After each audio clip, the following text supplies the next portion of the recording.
Greetings friends, Jawless Paul here. This is another guides, tips, and tricks video. This time we're talking about keepsakes. So keepsakes are the equipables that you can bring on your run. You can swap them out between acts. I'm just going to go through and talk about each one, and I'm going to give it a ranking and it's in its current state. This is December 2019, so if you're watching in the future, it's very possible that these have gotten buffed, adjusted, nerfed, what have you. So without further ado though, let's just go through the list. I'll try to keep it as brief as possible so that this video isn't a million miles long, but I will give a list of, or an annotation of when I talk about what, if you're just curious about a single one.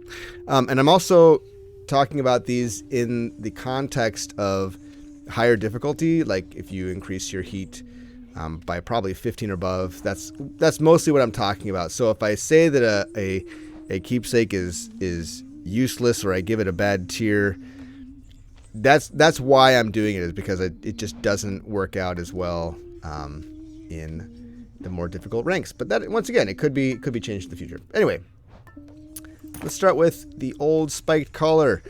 Good old Cerberus gives you the spiked collar, which grants you additional base health. So when you start the game, you've got 50 health, and that is not a lot. So at the beginning of the game, this really seems like a very, very good idea, right? You take spiked collar, go up to 75 health. Sweet. The trouble is, at higher difficulty levels, and once you've leveled up your mirror a little bit, it becomes much less beneficial, because you can get your health to 100 fairly early on in the mirror upgrade cycle, and this just doesn't provide enough benefit. It gives you 50 health at max rank, and that's fine. It's useful, but it's certainly not the most useful thing. This I give a C tier. Useful in the beginning. It has its uses. It's not completely useless, but we're going to put it in the C ranking, as much as I love good old Cerberus. Second on our list is Myrmidon's Bracer. So this is granted to you by Achilles. Achilles gives you this, and to start out, I think it's 20% reduced damage from the front and plus 10 from the back. This starts out being okay. 20 and 10 is doable. You are reducing quite a bit of damage there, but once it gets to level 3, once you've worn it till you get the 3 stars and it's 40%, holy cow, this is a huge amount of damage reduction. It is very, very good. This is definitely A tier, possibly S tier. So yeah, that's the ranking systems: S, A, B, C, D, E, and F, or D and F. And Myrmidon's Bracer fits solidly in A tier. Next, we have Black Shawl. Black Shawl gives you health for all the darkness that you pick up. So if you pick up darkness as a room reward, it heals you at max rank. It heals you for 100% of the darkness amount. Lower ranks, it gives you less. So here's the problem with Black Shawl. You really don't get that much darkness at a time, especially early on. Like, you get a room will give you 10. So healing for 10 is, it sounds okay, but when you compare it to the other sources of healing in the game, it is so bad. It is really, really poor. I put this in D tier. It does do something, and it does seem like a good idea, because hey, I want to farm darkness, and you do want to farm darkness. You also get healed for any darkness that you buy from shops or wells or any other way that you can get darkness. Yes, it heals you for that too, but they're just so, in the early game you want to be getting darkness, but you want to be surviving, and this does not provide the survivability that you want. It doesn't do enough. It just doesn't do enough. This comes from Nyx, by the way. You give nectar to Nyx. Then Bone Hourglass. Okay, Bone Hourglass is a very, very interesting one. I hadn't tried this out until just recently, and I think it's actually kind of nuts. It's certainly very, very good. What the upper limit for how good this is, remains to be seen. So here's why it's actually pretty amazing. So some of the Well of Charon things that you can get are something called Eye of Lamia, which Eye of Lamia causes monsters to drop these like food. I don't know if they're heroes or tacos or burger and fries. I can't tell. I haven't really looked. I should look at it, but it's food and it heals you for a little bit. I think it's like it heals you for like 15 or 19 or something. It heals you for a lot. So if you're getting that, if you pick up this with 3 stars, that's 11 rooms where enemies are dropping food, right? So that's just like tons of healing. It's tons of healing. And that's like an act. You get an act worth of healing. Around an act worth of healing. So then you also pick up the extra cast stone, and that lasts 11 rooms as well. So suddenly you've got, if you go from 3, you have 4 cast stones. For a cast build, that's ridiculous. That's so good. So Bone Hourglass, it can buff your attack. So basically what this is good for is if you have an attack-based build, because you can get the beef jerky, which increases your attack damage by percentage. I think it's 30%. Or you can get an additional bloodstone. Or you can get the then Eye of Lamia obviously does healing. So there's a lot of potential with this, and I think that it actually is much better than even I think it is. I haven't tested it out as much as I want to, but I'd put it solidly in A, if not S. I'm not 100% certain on that, but I think it's at least in A tier. Okay, so then we got Pierced Butterfly. This comes. Oh, Well Charon comes from giving nectar to Charon. Pierced Butterfly. So this is the keepsake you get from giving nectar to Thanatos, and he only appears every once in a while, so it might be a little bit tough to track him down and finally give him the nectar. But anyway, Pierced Butterfly gives 2% damage each time you clear an encounter without taking damage. So this is a cool one. I like. There's one other keepsake that has a similar effect to this, where it's room by room. The advantage of this is that it stacks, and that it can stack to quite high amounts, right? You get a lot of damage from this trinket, especially if you're a very careful player, or if you don't have to hurry, if you can, take your time and just be extra careful. It can be quite good. You can get it in the 20s and 30s and maybe even 40s percentage, or more if you're, way better than I am. But yeah, so if you did that, that's good. But here's the problem is that you have to wear it the entire run. So that kind of forgoes a lot of other good keepsakes that you can grab.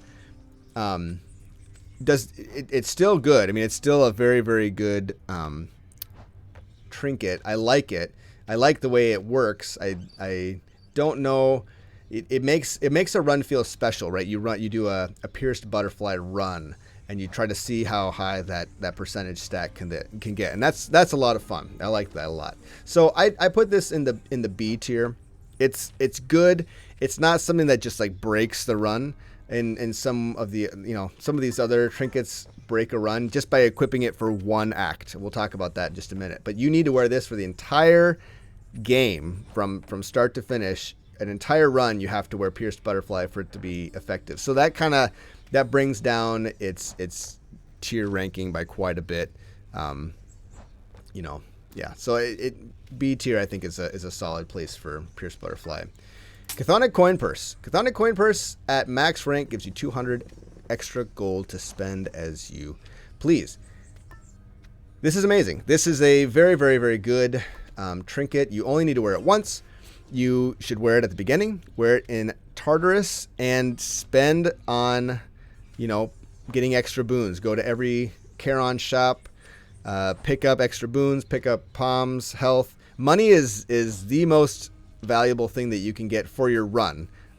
Health obviously is great, but you can purchase health with money. So you can purchase your health upgrades with what you get from the Chthonic Coin Purse.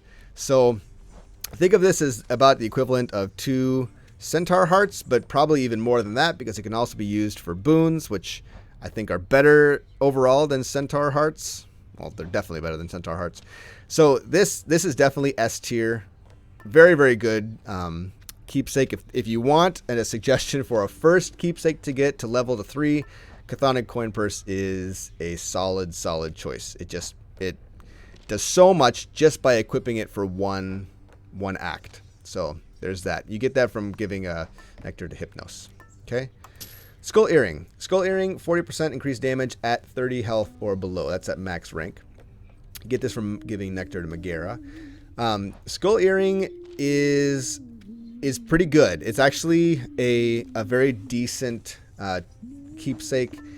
The reason being is you get benefit from this at times where you really need it the most, right? Like, so when you're fighting a boss and you are about to die, you know, and they're at a sliver of health, this is the thing that pushes you over the edge and you know, lets you kill the boss for the first time rather than dying.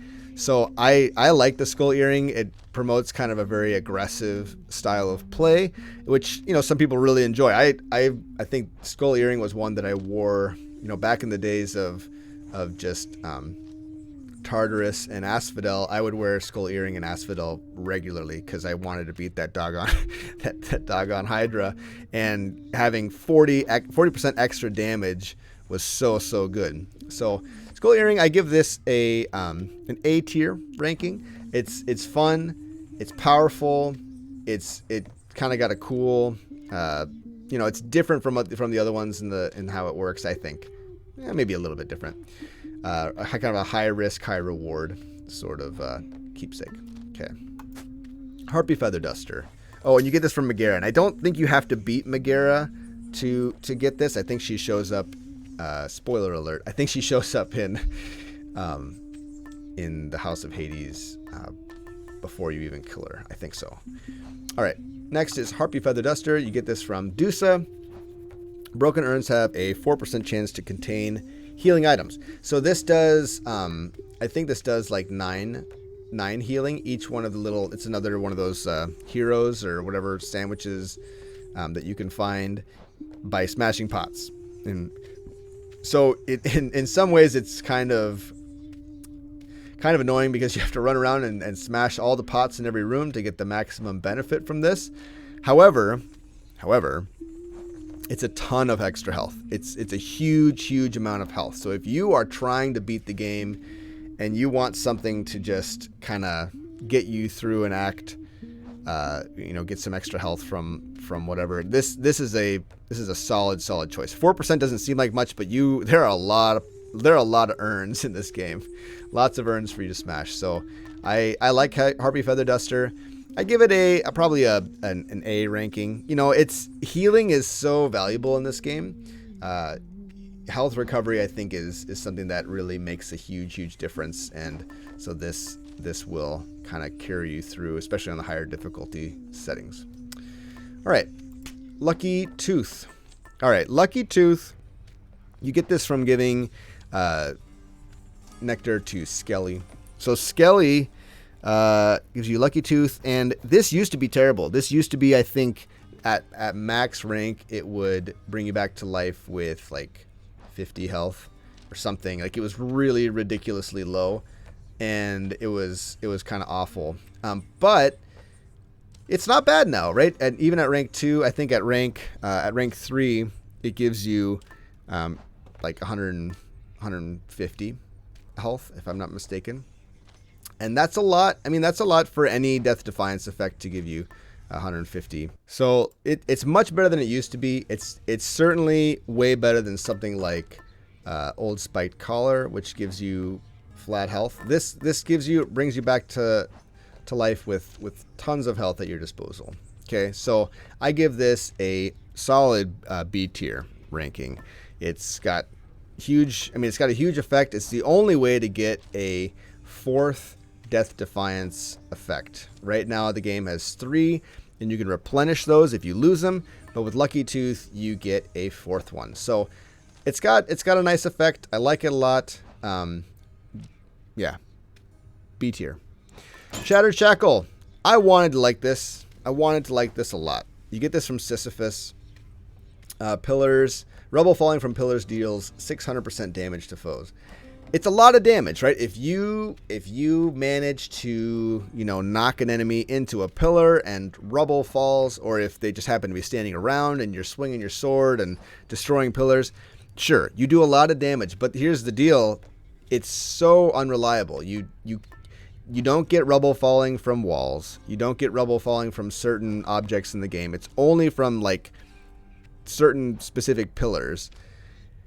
So it's terrible. It's 600% extra damage, but it just doesn't do enough. It's unreliable, and it's crappy. F tier, easily F tier. Okay, Distant Memory. You get this from Orpheus. 30% extra damage to distant foes. All right, so there's a few situations where this is useful. If you've got the bow, the bow is okay. It's best if you have something like the spear and you have the special on the spear, and you're sending it way far away, and then you're dashing the other direction.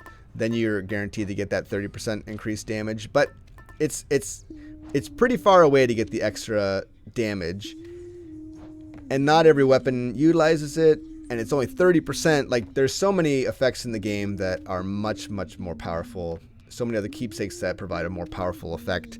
It does do something. It's not completely worthless, and I can see it being, very, very decent. But at 30%, I don't think it's that great. I give it a C tier. C tier. Evergreen Acorn. Evergreen Acorn. You take no damage the first 5 hits in boss fights. This is pretty good. I mean, it's not all right. Well, we'll talk. Let me explain why this is only decent and not amazing. Is because it only happens in the boss fights, right? And especially on higher difficulty levels, you're taking a lot of damage from a lot of different sources, and it's not just the bosses that can kill you or can take away a Death Defiance. And then once you've taken 5 hits, once it's blocked 5 hits, it's basically worthless. It's not doing anything for you. So it's okay. It does something.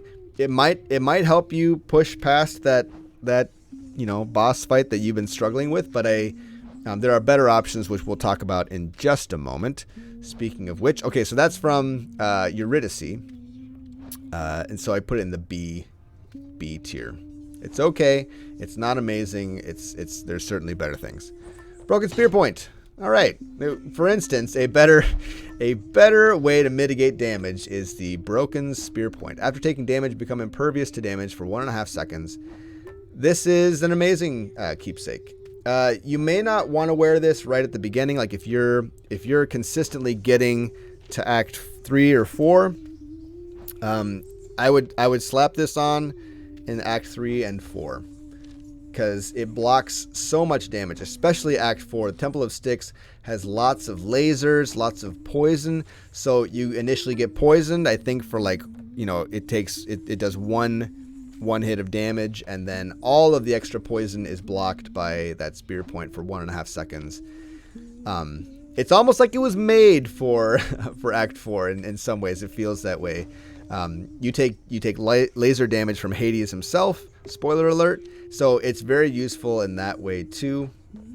I like it a lot. This is a great trinket, great defensive trinket, and I highly recommend it. S tier.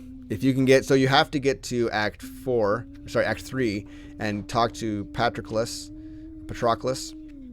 Give him a nectar, and then he'll give you the broken spear point. So you have to. It's kind of got. It's tough to get. Getting to Act 3 is not an easy task. The Hydra is a pretty nasty boss fight. But if you can get there, if you can find Patroclus, it's good. It's very good. S tier. All right.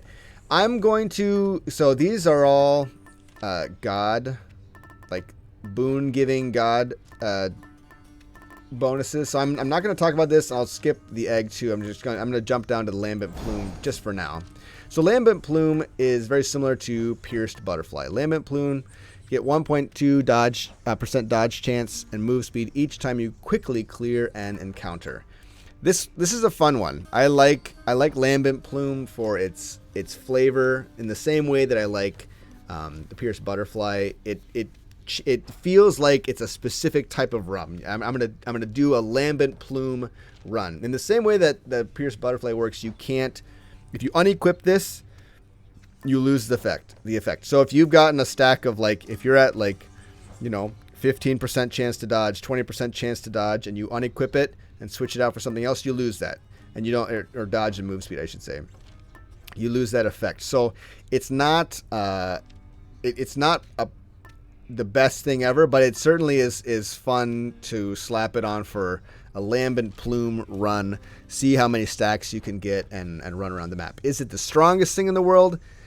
I mean, dodge is very good. Dodge is a great source of damage mitigation, and if you can get it up high enough, that's nice. It's very good. But once again, you're having to wear this all 4 acts, whereas some other trinkets you only need to wear them for 1 or 2 to really get huge benefit out of them.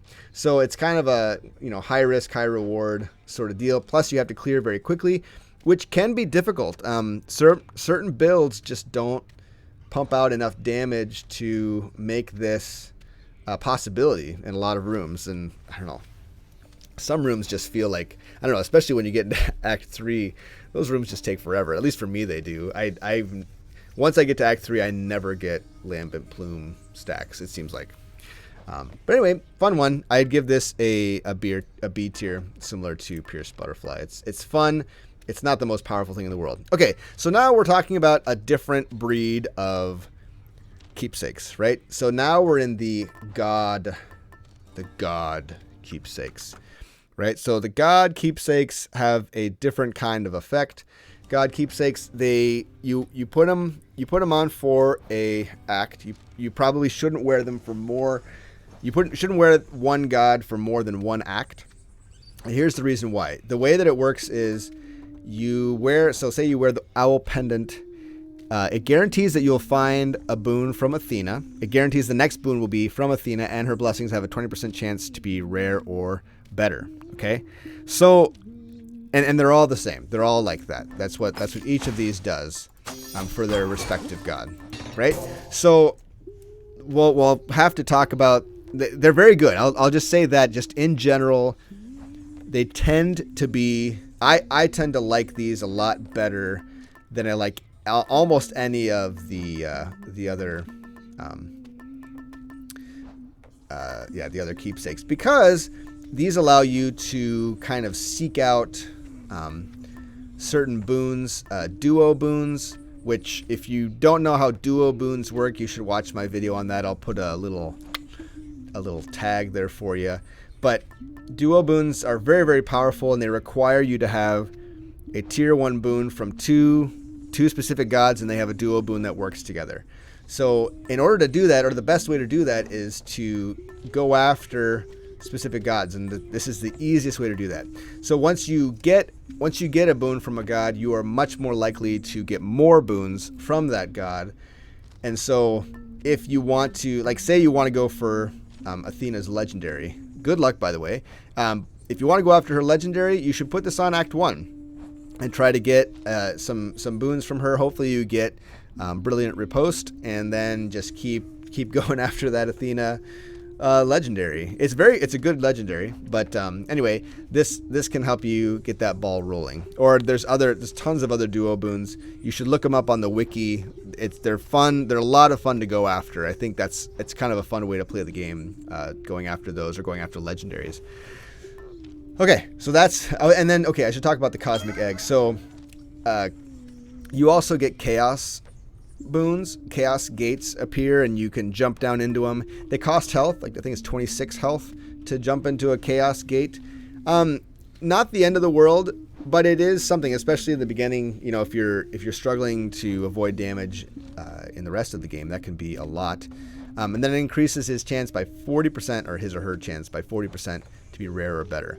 So I'll talk about Cosmic Egg first. Cosmic Egg is very good. And the reason why it's really good, I like to put I like to put Cosmic Egg on if I don't have a specific run in mind or a specific build in mind. You put on Cosmic Egg, and you take every Chaos Gate that you can find in that act. And maybe you don't find any, or maybe you find 3 or 4.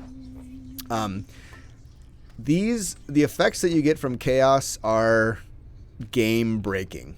I'll just say that. They do amazing things. You can get some ridiculous combinations where you're doing like out of this world damage with your attack because you got a bunch of attack damage increase chaos boons on top. So you get that on top of your, say you get Aphrodite's attack and you're doing 120%. It's an epic and it does 120% additional damage, and then you get 2 or 3 boons that increase your attack by like 40, 50, and 60% more. Suddenly you're doing like 4 times the damage. It can get nuts. It's a lot of fun. I think going after Chaos Gates, like just kind of taking every Chaos Gate, is almost always a good idea. It's a little risky, but it's a reward. Oh, and so the boon requires you to endure 3 or 4 curse effects. So like reduced move speed, or you take damage when you use your attack or your special, or one or the other. And then once that's done, then you get the bonus effect. So it's a risk reward thing. This takes away some of the risk because you're not losing health, and it increases the odds of it being rare or better by 40%, which is huge. I don't know. I give this like a solid A tier. It's very, very good.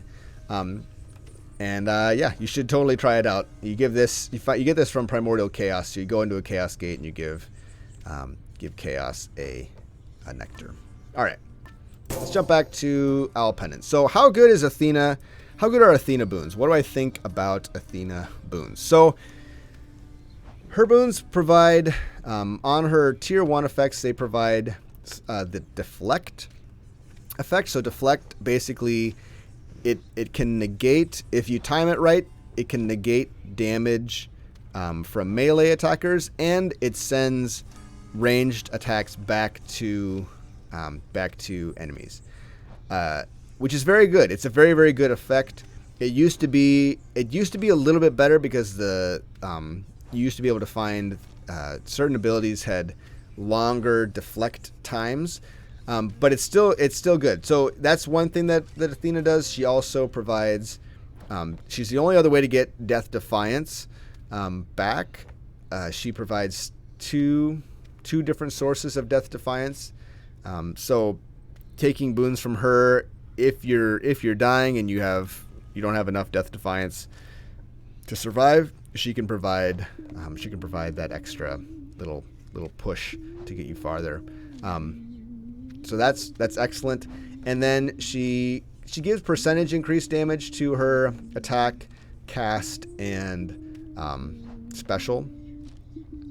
And then her dash is one of the best in the game, I think, because it deflects while you're dashing. So usually you have some iframes when you are dashing anyway, but this time you dash and it sends projectiles back, and I think it increases your iframe a little bit more. So if you were to dash into a projectile that would normally hit you at the end of your dash, instead it gets deflected back. So it's a cool defensive ability, and then it provides damage as well, increased damage. So I give Owl Pendant and Athena boons in general an A ranking. It's very, very good. All right, Thunder Signet. I love Zeus boons. I think Zeus boons are some of the most entertaining, just in terms of the graphics that happens. Lightning strikes are super fun. I think they look amazing. It's good damage. So Zeus has some of the best boons in the game, I think, like secondary boons. So you get a lot of lightning strikes, and then like you can get something that makes the area of the lightning strike bigger, and then it can do like double strike, which is good. You're basically doubling that aspect of your damage. He doesn't do any percentage based damage increases on so your attack does damage, and then a lightning bolt comes from that. And so that's separate from the initial attack damage. So it doesn't increase that attack damage. So it doesn't work well with like a lot of the chaos boons that increase your damage and special. But it does, it has some cool effects. So you can get a curse from it, the Jolted Curse, which when enemies attack next, they take a fairly sizable chunk of damage, and the curse lasts until they attack. So you want curses that last a long time, and Zeus provides one of those. It's good. Athena does too. It's the deflected, what is it? Exposed, I think is what hers is. Like you deflect and then the enemy is exposed. You do bonus backstab damage. Anyway, so Zeus, I give him an A. I put him in the A tier. I think it's a good boon. I think he's got good boons. Billowing Strength is potentially one of the greatest boons ever made. So you have your call ability. Usually right after you do your call ability, a bunch of damage goes off. With any of the calls from any of the gods, I think minus the lower levels of the Eternal Rose or Athena's maybe doesn't do damage. But all the other calls, you do damage with the call, and then Billowing Strength gives you even more damage for, I think it's like 3 or 4 seconds after the call. So it's amazing. It's an amazing ability. I take Billowing Strength almost all the time, especially if I've got Zeus's call, or if I've got Artemis call, or if I've got Dionysus's call. Those are the best ones, I think. Those three. Anyway, they're my favorites. So Zeus, A tier. Poseidon, you get a few different effects from Poseidon. You get a lot of knockback with Poseidon. You get bonuses to your wall slams. So if you hit something against the wall, it does bonus damage, or it causes like a watery explosion that does, splash damage to enemies. It's a lot of fun, and it's especially fun against just regular creep rooms, not so much against bosses, because bosses don't get knocked back as much. You can work on bosses, don't get me wrong, it can, but it's not that crazy. Poseidon, so I kind of recently I've gotten into taking Poseidon's cast a lot. Poseidon's cast is completely bonkers. It's so big when the explosion goes off. So basically, it turns your cast into this water balloon of death, and it explodes, and it covers like almost half the screen. The explosion from that, maybe not half the screen. That's an exaggeration, but it's a huge amount, and so you can get. It does a lot of damage too. So it's a lot of damage in a large area. Very, very good. However, I would say that in comparison to the other effects, so he has the rupture effect, which as enemies move, they take a little bit of damage. I don't know that he's as strong as some of the other gods in certain ways. So I don't put him as high as Athena or Zeus, but he's a B. He's in the B tier. Poseidon is a lot of fun though. He's got a lot of good flavor. His secondary abilities do a lot of buffing to like how much darkness, how much money you pick up. So it just like flat increases to those, which is good. But it doesn't affect the run maybe as much as some other god boons. So, but check him out. A lot of people swear by him and love his effect. The other problem is sometimes you get like a knockback effect, and if you're a melee, if you're using melee, sometimes that can hurt you if they get knocked back too much. So that's kind of a bummer sometimes. Like his dash causes knockback. So if you're trying to dash in to swing your sword, it can kind of be an anti-synergy there because you miss the enemy. But anyway, yep, solid B tier. All right, Eternal Rose. Eternal Rose from Aphrodite. This is one of my favorites. I take this probably more than any. No, maybe not any, but I take this a lot. It's one of my favorite. I like going for Aphrodite boons. She provides the weak effect. So weak causes enemies to do 50% less damage. Just cut it in half. And this is some of the best damage mitigation in the game, right? Like you could wear Myrmidon Bracer and take negative, 40% less damage from the front, but that wouldn't even be as good as getting a weak effect. Now, of course, you can combine those, and that's pretty sweet. You can get a pretty awesome combination going on there. But yeah, so the weak effect is quite good.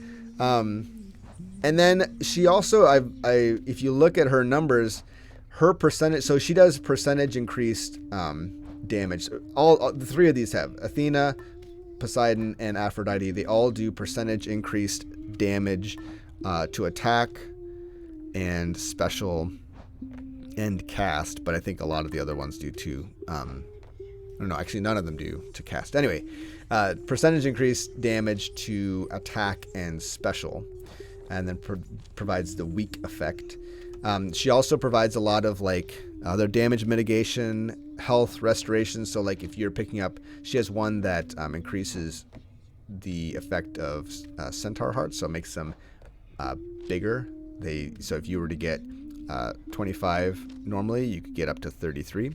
I think it goes up by a third, so it's somewhere in the 30s, which is good. It's not as good as it used to be. It used to be you would double them and you get 50 health from a centaur heart, and so it's just like it was nuts.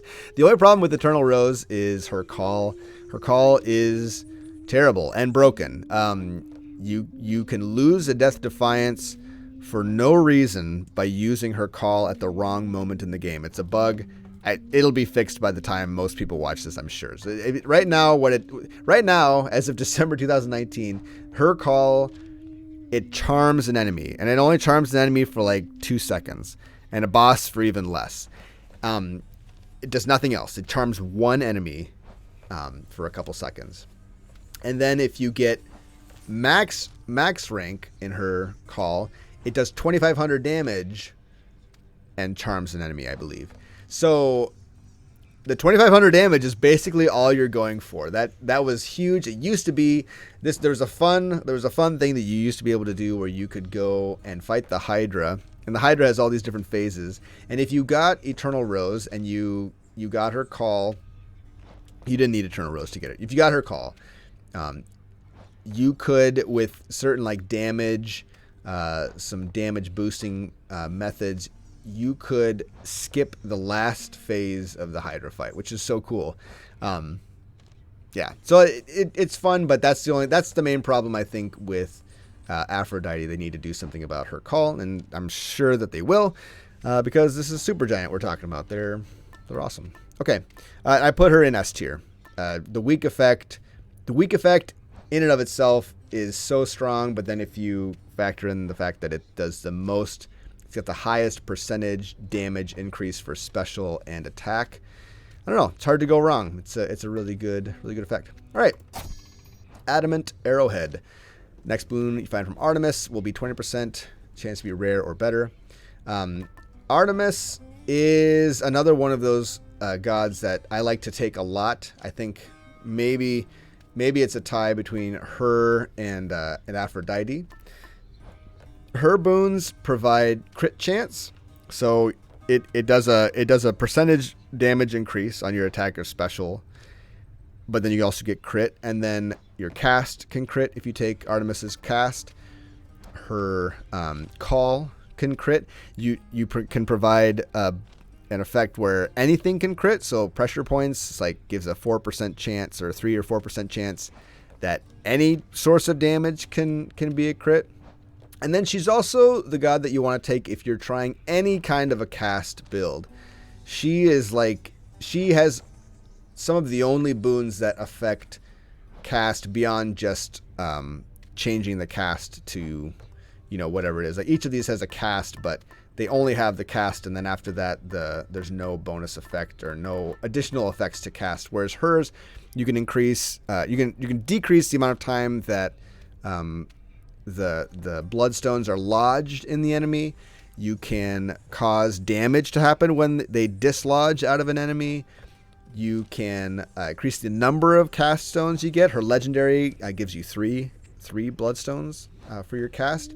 So if you want to do a cast build, you should go for Adamant Arrowhead at some point to try to get Artemis boons, get them going. And getting rarer or better, that increases your likelihood of getting the legendary. Once you unequip it, you lose that effect, but it kind of does push it a little bit farther to get that legendary boon. So Artemis, Adamant Arrowhead, S tier for sure. Blood-filled Vial. This is Ares. Ares does a couple different effects.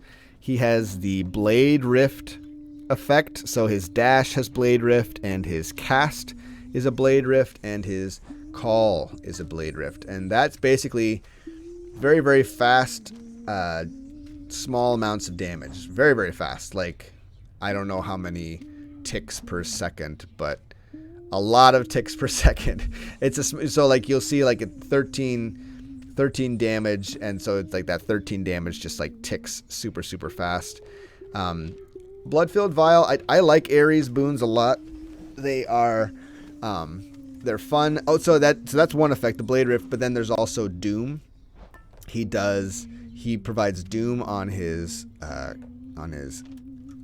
attack and his special, and on he also has a revenge effect that applies Doom. Doom is a curse. It goes on an enemy, and then after a second or two, it does extra damage. It's usually a large amount of damage, so it's not a percentage increase on the attack. So you do the attack, and it does base damage or whatever your damage is at, and then it applies the curse effect as the extra source of damage. So once again, not a great combination with the Cosmic Egg if you're trying to boost up attack damage, and then you get Blood-filled Vial, or you get the Ares attack. It's not the best synergy, I guess. I mean, it's still good, but it's not. It's just, it doesn't work. They don't play well together. The attack damage boost that you get from like an egg, or you get from a chaos boon, does not affect the wrath effect, the curse that comes from Ares. Anyway, it's good. He also is the source of one of the best duo boons in the game. Him and Artemis together, I think, have the best duo boon, hunting blades. But other than that, I don't love his kit, especially because he doesn't provide a lot of defense, and like his call is a bit lackluster. So I guess, I don't know. Sometimes I think I don't take Ares. Ares doesn't do anything. Like, I don't take Ares and be like, oh man, I gotta save this run, I'm gonna go with Ares. Like, I don't ever do that. Whereas I might do that with Eternal Rose, potentially, or Athena. So he does. I mean, but to be fair though, Artemis doesn't have that either. But she has two effects. She has the crit and the which affects everything, and the buffing to cast. So she's like, this is the cast god. Ares doesn't really have that kind of identity. He does damage, does fast damage. He applies. He has a lot of percentage increases to your damage. There's a lot of fun duo boons that come out of Ares. I like Ares a lot, but I don't think he's not quite S tier. I'd give him a solid A. He's in the A tier.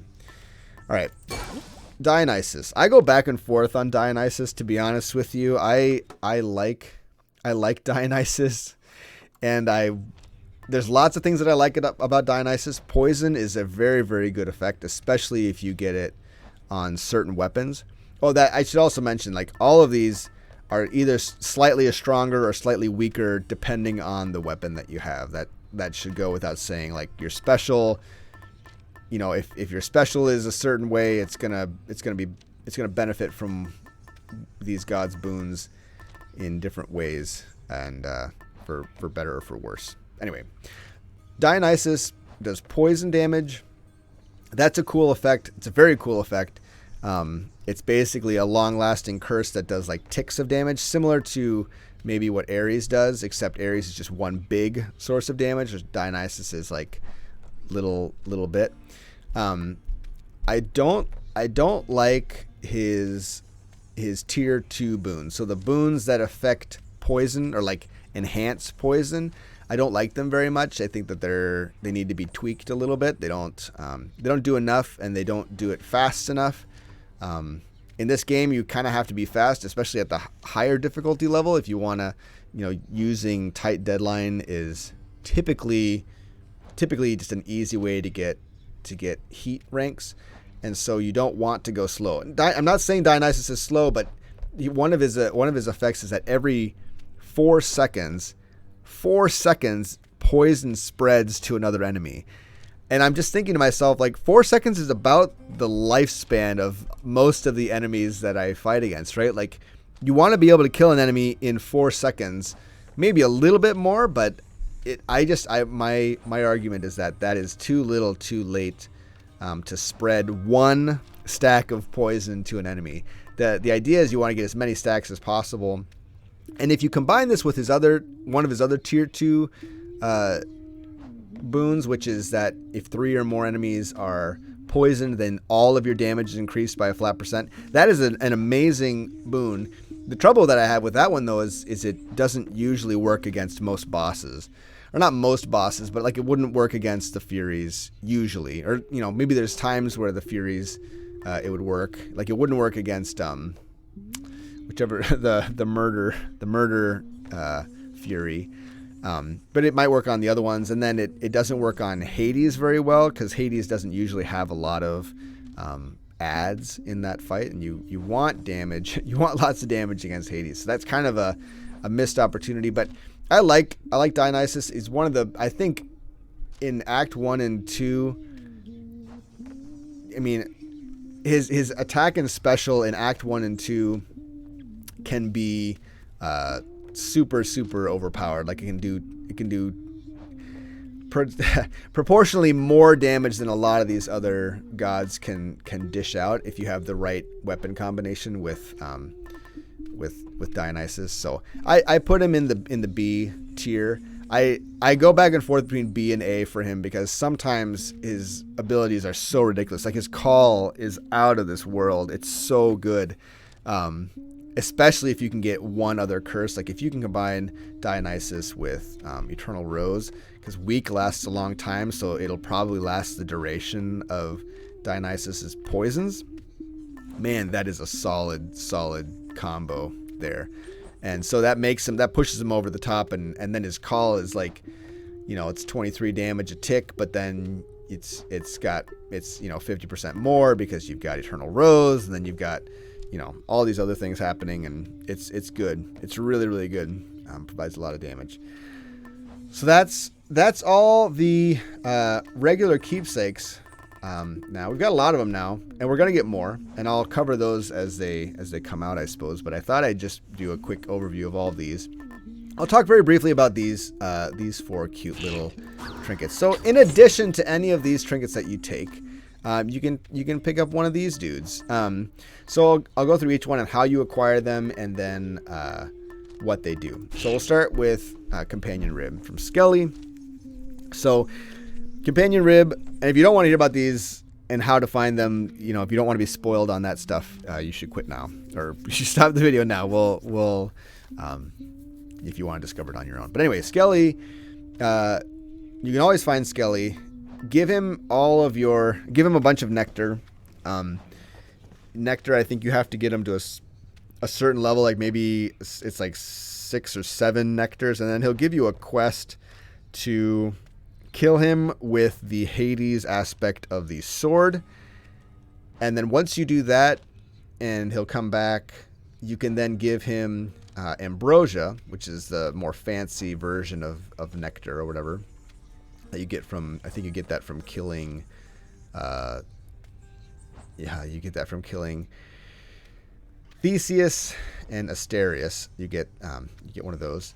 So if you kill them, you get those. You can get this keepsake. What this keepsake does is it summons Skelly, and Skelly has a lot of health, and so he'll sit there, and basically enemies attack him instead of you for as long as he's alive. It's pretty good. I give it a B. It's in the B tier. It's okay. It's not bad, and it does provide help in certain situations. So it's a good one to get. And it's maybe one of the easier ones to get because he's always available for you to give nectar to, like earlier in the game. I think Megara is also one that's easier to find. Anyway, that's Megara. Okay, so that's that one, B tier. Next is the best one, the best buddy, Companion Shady. Your summon deals 1,000 damage in an area and drops a smattering of health, darkness, and coin. We've already talked about how good coin is. Health needs no explanation for why that's nice. So basically, Companion Shady does 1,000 damage, heals you for, 30 to 40 to 50 health potentially, and then you get some extra darkness as well. This is S tier. This is the one you want of the 4. This is the best one. There's not really a comparison in my opinion for this. And I'll talk a little bit more why these two are not good when I get to them. But 1,000 damage is about the right amount, give or take, and then getting the health and the coin and darkness is ridiculous. Like healing yourself with another ability is great. I just have to remember to use these. Like I forget because it's a separate button. It's a separate button press, and I always forget to grab them. All right, that's S tier. Let's go to this one, Companion Mort. You get this from Thanatos. I should explain. This is how you get this. You give nectar to Boldy and Sisyphus until you get a quest from Sisyphus to do something about your contract with his contract to keep pushing this boulder up a hill. You then take that and you talk to Megara about it.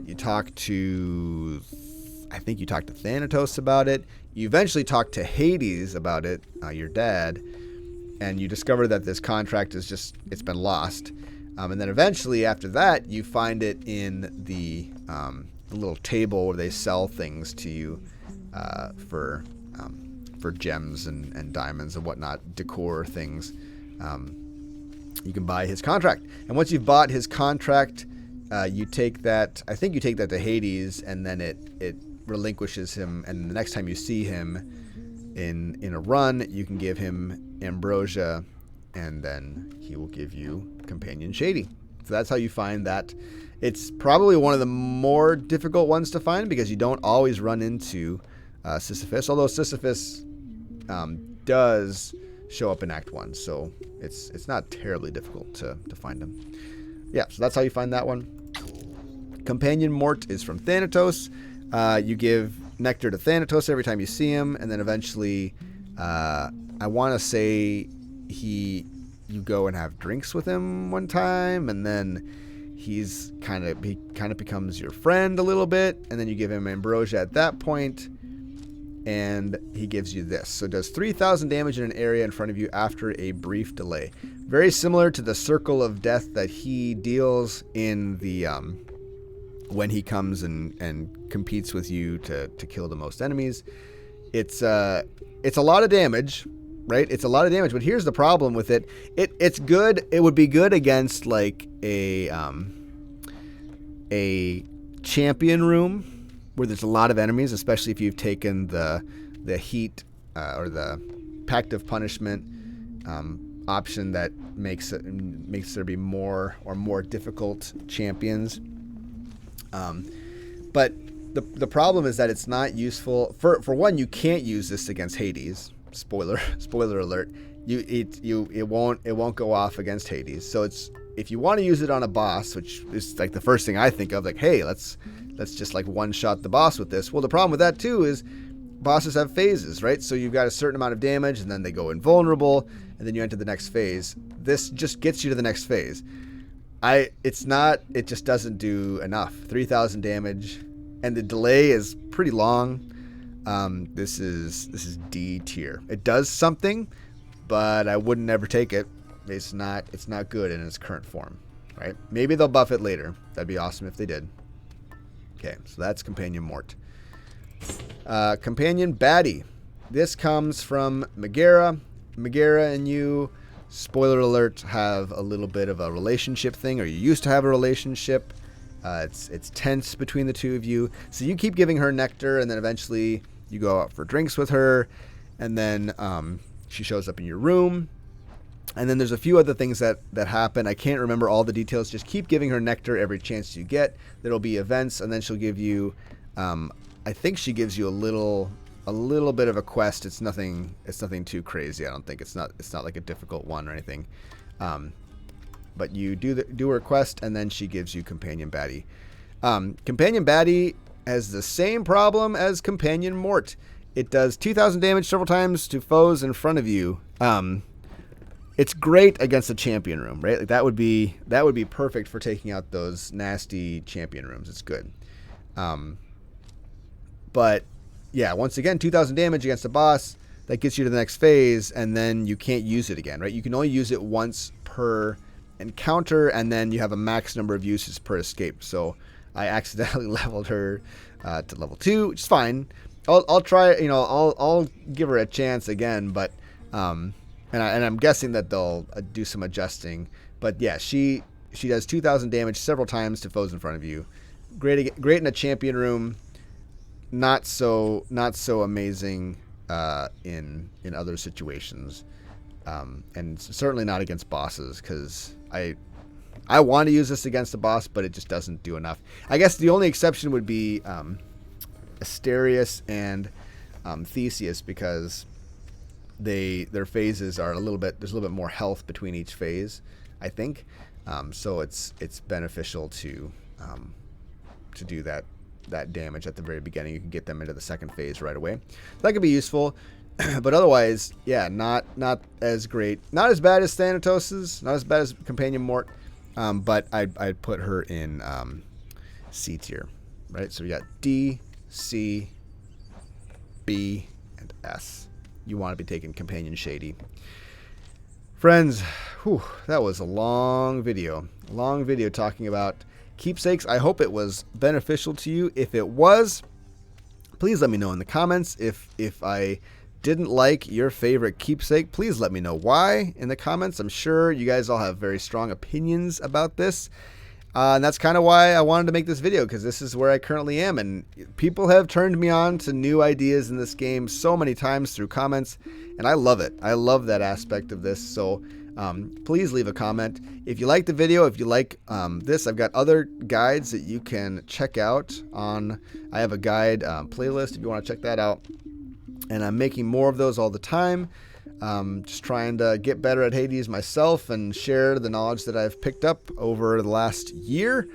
Happy New Year if you are just celebrating that now. Merry Christmas if you just finished up. We finished the decade. We're finishing out the decade. Last few days of the 2010s, and that's a cool thing. All right, we'll catch you in the next one. Take it easy.